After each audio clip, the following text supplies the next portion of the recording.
I come from a background from banking, and my area of banking is investment banking, which is particularly male-dominated.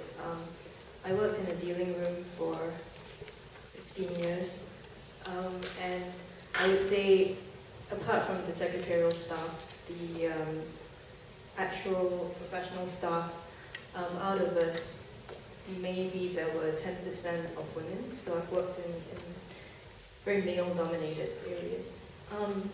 Certainly, I think that there is subtle, if not overt, discrimination. And that's why I think it was very important for me to also reach out to women in the finance sector to make myself feel like I wasn't alone. And I think you know, it has worked, and I felt that my self-worth as a woman in a very male-dominated field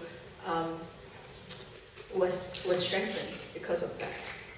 I hope I've answered the question. I can't hardly read it. Thanks. It's getting there.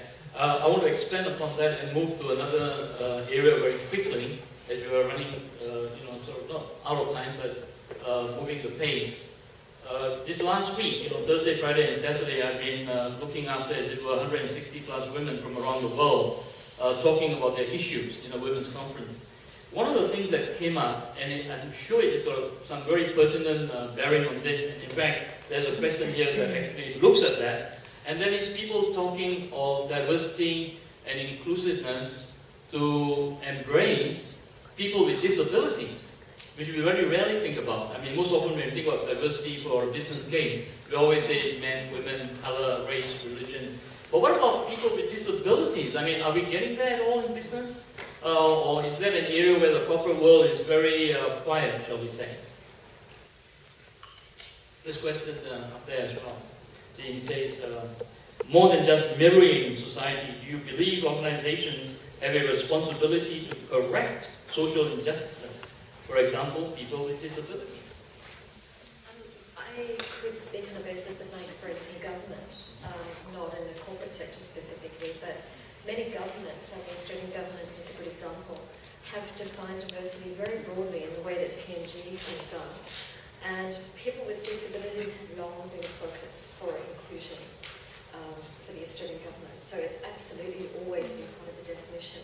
I would say perhaps not so well developed in governments globally, recognising that, and I don't know in the corporate sector, but any modern definition of diversity and inclusiveness absolutely allows for people with disabilities. Is there legislation against organizations that don't take people with disabilities? Yes, there is quite clear anti-discrimination legislation in which the definition embraces non-discrimination against people with any kind of disability. Which is very positive, I have to say. I mean, just my experience in the workplace where people with disabilities have been accommodated, promoted, is, you know, there is absolutely no reason why that shouldn't be a policy. In my own family, my uncle was a polio victim very early in his life, and he has spent his entire life on crutches. And, you know, when he was young, he was always told, well, you know, forget having a big career if you're disabled. Well, my uncle went on to lead 7 different ministries in the Australian government and had a spectacularly successful public career simply because there was actually that framework that allowed for people with disabilities to succeed on their own merits in a meritocracy. Any comments on the situation in Singapore, Anita or Trina? No? Anybody from the audience who knows what the situation in Singapore is in terms of organizations being encouraged to employ people with disabilities? I think we're slowly perhaps getting there, right? I mean, it's only recently that we've begun to acknowledge that there are people around us who are not so able.